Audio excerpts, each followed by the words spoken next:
Welcome back to Operation Arsenal. And today was another one of those bogey fixtures, if you ask me. And we've managed to come away with the 3 points. Now, first of all, when I say a bogey fixture, Everton away typically has been a little bit unkind to us over the years. I can't tell you off the top of my head the exact stats, but I can tell you as an Arsenal fan, it feels like it really is 50-50 going away to Everton. I think it might actually be worse. I feel like we've won 2 in 7 or something. It'll be a stupid stat like that. This year, of course, it's a little bit different because they're at their new stadium, the Hill Dickinson Stadium. And they've done all right there. Still coughing, by the way. Sorry about that. I'm trying my best not to.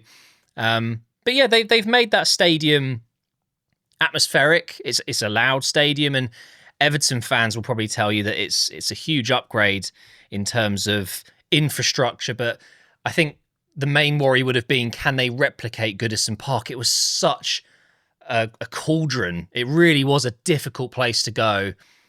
So Everton fans, let me know, have they recaptured that? It doesn't look as nice as Goodison Park, if you ask me. It's very, it just looks like concrete. It's just lots of blocks of concrete. But either way, to go there and get the result today, yes, it was a penalty, but we've created so many decent chances, and Everton didn't do too much. We definitely were absolutely right to win this game. We deserved to win this game. We've hit the post twice. We've created some really good chances. But we do need to talk about some lucky decisions. Some decisions have gone our way today, which feel like I never get to say that.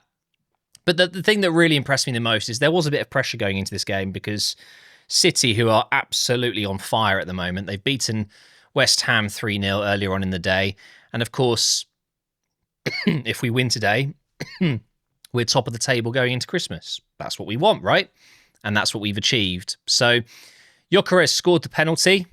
Was definitely a penalty. I can't remember seeing anyone do that. O'Brien, who, as you guys know, I'm a big fan of O'Brien. I signed him in my Arsenal career mode to kind of raise awareness of something that a lot of people don't know about O'Brien. He's actually type 1 diabetic like me. So I have so much respect for this guy, but I don't know what these hands were doing, Jake. What were they doing? A little bit of a strange one. I think maybe knocked off balance a little bit, whatever, but he's absolutely handled the ball in the box, both arms up. It was always going to be a penalty. I felt for him a little bit because, yeah, you don't really see that too often, but the way that Gyökeres dispatched that penalty was disgusting. And I'll be honest, I'm not the biggest fan of Gyökeres. I remember saying it before we signed him, when we signed him, and since we signed him, that there is just something about him. I don't quite get it. But excuse me, one thing he can definitely do is smash a football. The power behind that penalty, oh my God, he's absolutely hammered it. And hopefully now that's going to give him a bit of confidence. I was sad to see him come off, but Jesus came on, and Jesus is just like the polar opposite of Gyökeres. You've got a striker that wants to just barge people around and uses physicality, and I guess more of a link-up player, whereas Jesus is a winger up front. It's the complete opposite, and I don't think Jesus was bad at all, by the way. Still coming back from that lengthy injury again, and we'll see once he gets a few more minutes how he's going to get on. We're still missing Havertz. We're going to have 3 very different options, which can only be a good thing, right? Trossard hit the post. Zubamendi hit the post. A couple of good chances for Saka. Rice probably should have scored. There was a shot outside the box that he maybe could have done a bit better with. Defensively, we looked pretty solid. I'm very much looking forward to getting Gabriel back. I like Hincapié, but he's a left back for me. I just think he's got a bit of like, when you see a player that's just a little bit frantic, he worries me a little bit. I'd actually rather see Calafiori go there and Hincapié go left back right now, maybe. I don't know. Let's talk about Everton. Really like Garner. I think Garner was superb today, and so was Irogbinam. I know I've signed him in a career mode before. very good. Grealish was kept very quiet, which was good. Alcaraz too. McNeil didn't manage to have any kind of impact on the game. Defensively, Everton are very well drilled, very difficult to break down. It was always going to be difficult to create good chances, and we still created good chances today. So I'm relatively happy with that. But the one thing we've got to talk about is the penalty that I think Everton should have had. I can't believe I'm saying that, because it feels like, as an Arsenal fan, it's always the other way around. I'll be complaining that we didn't get a penalty, you know? There's a moment where... I'm so sorry, guys. It's so tickly. There's a moment where Barry's in the box, the ball's coming down, he's made contact with it, and then Saliba has kicked at the ball, but actually hit Barry's foot, basically kicking his foot into the ball. And we've seen that before, and actually, in fact, I think, if I remember correctly, against Aston Villa, the exact thing happened to us and we didn't get the penalty. So maybe you could say this is karma, but for me, both of those incidents of penalties, Everton should have had a penalty. I truly believe we've got away with one there. So I'm not going to complain. We'll take that. I think, you know, to win the league, you do need a bit of luck. And it definitely feels like over the years, we haven't had that much luck with refereeing decisions. So I was very happy with that. Jesus coming on, I've already talked about. Martinelli came on, probably could have done a bit more, but there was only 10 minutes left. Marino as well, only getting a few minutes. But I was really looking forward to seeing Madueke again.